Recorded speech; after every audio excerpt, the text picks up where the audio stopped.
What is up, guys, and welcome back to Minecraft Mods for version 1.11.2. I hope you are excited to see what I got to show you. If you've ever wanted your Minecraft world to be a little bit more like Skyrim, then you're going to want to stick around. Let's do this!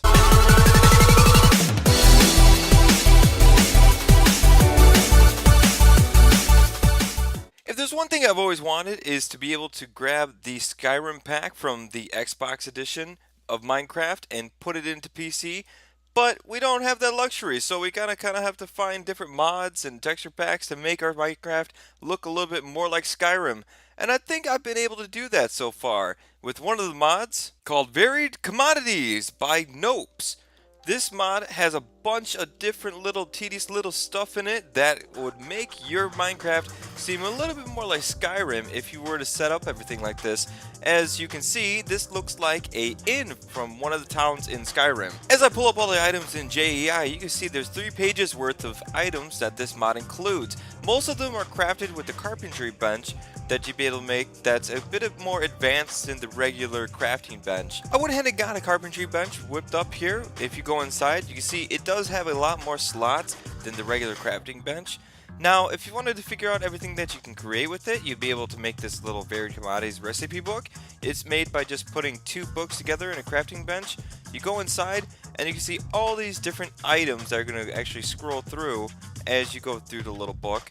And you can see there's a couple of different things like bullets, mana, banners, lamps, a lot of furniture, and a lot of weapons in this mod that you can use. I think that the armor and the weapons are some of the more notable pieces in this mod set that'll make your game seem a lot like Skyrim, as you can see by the armor set I have on right now and this awesome looking battle axe made out of emerald. There's a couple different items that you can make. I believe some of the ores you'd have to download mods that would include like mithril ore and bronze ore in order to make some of the other weapons. But if you look, there are a lot of choices out of different weapons you can make. Especially, you can even make spears in this. That is pretty cool. And you can see it, every single one of them go from wooden, stone, iron, gold, and diamond, and emerald. There are these random ones, like I said before, bronze, and there's one called demonic and frost. I think frost you can actually make out of, I guess, just a stick right there, but some of them actually require packed ice or snow. The mod even comes with some battle stabs that you're able to fire off some magical projectiles at your enemies. So if you go ahead and hold down the right mouse button, just like that, and then you see this big blob pump up on the screen, let go and it fires off your enemies. But you know, it's not enough just to download a mod that adds a bunch of little stuff into your world to make it seem a little bit more like Skyrim. What we really need is a resource pack to bring it all together. I have for you Crafteriata by Yuziush. I believe that's how you say that name. So this texture pack is supposed to make your game seem a little bit more medieval. And I think that's exactly what we need when we're trying to make our Minecraft world seem a little bit more like Skyrim.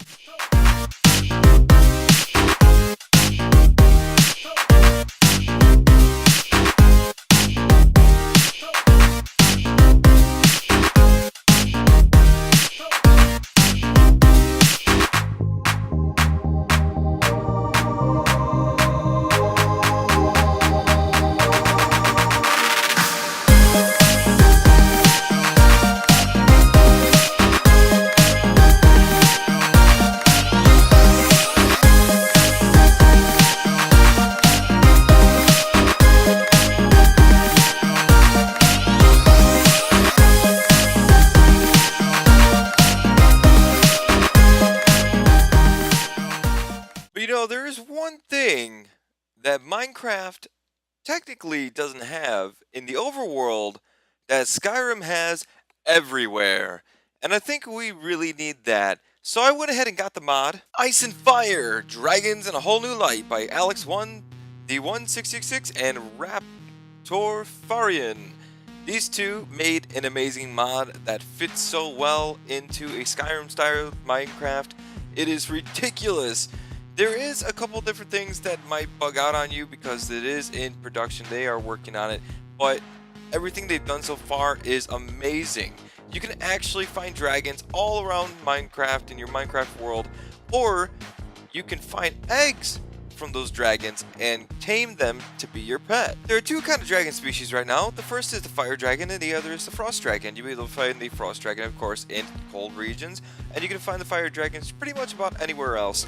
If you wanted to go ahead and hatch one of these things, all you'd have to do is get something like this going, some fire, and then you need some water for the frost. So let's go ahead and grab a dragon egg, if I can here, put it in my inventory, and place it into the fire.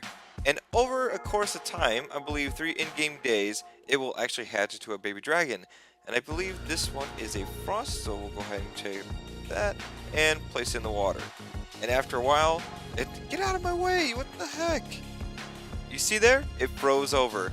That's letting you know that you played it in the right spot, and over time it is going to hatch into a baby dragon as well. But first off, if you want to have any kind of information on how to do any of this stuff, you're going to have to get something called the Bestiary.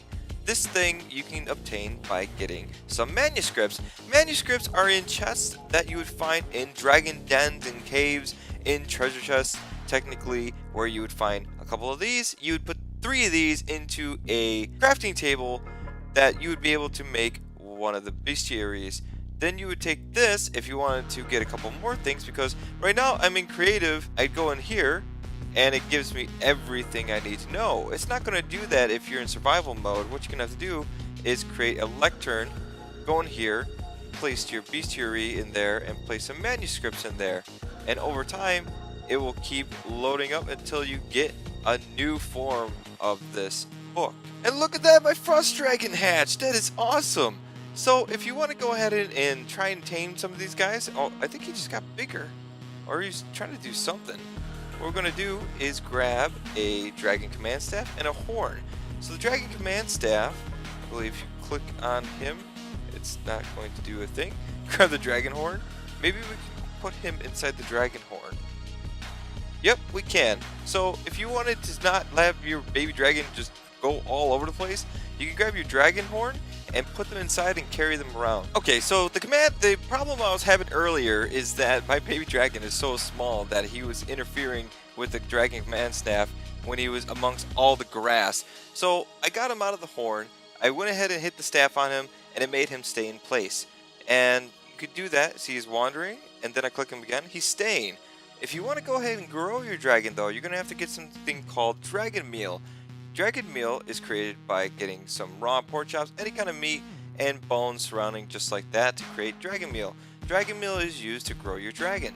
So the more I click on him, the more health he gets and the bigger he gets. As you can tell, my frost dragon is not so little anymore. I think I fed him as much as he can take. I am not for sure. I think this is as big as he gets. I tried to give him more, but I don't think he's going to get any bigger than that. Yeah. I'm trying right now and he's not doing anything. So now we can actually ride him if we want to go ahead. You could ride him probably at, I think, tier 3. There's different tiers of how big they get. This is the max. So if I go on right click him, I'm riding him right now and he's walking around just looking menacingly, about to eat some pigs. And if I wanted to fly, I could just hold down the jump button and awkwardly fly upwards. Like I said, there's going to be a little bit of awkwardness here and there, some jitteriness, but all in all, hey, it's pretty awesome that you can fly your dragon around after taming them and getting them up.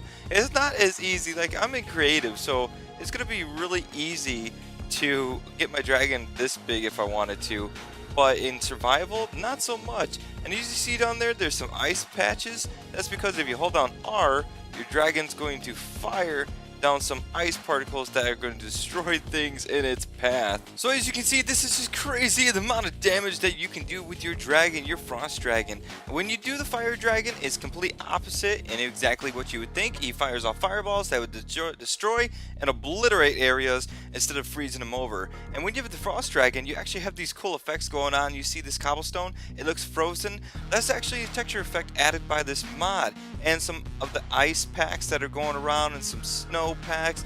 It's just really cool that they put that in there to kind of visualize that effect of the frost dragon just freezing over villages and stuff like that. Now, not too far away from that village, there was a little dragon nest over here that I actually didn't even see. I was just obliterating everything I could, and I couldn't see that I was actually firing at this dragon over here. So this is one of the dragons that you'll be able to kill, and some of the treasure chests down below. And those gold pieces, those are piles of gold that you'll be able to pick up as well.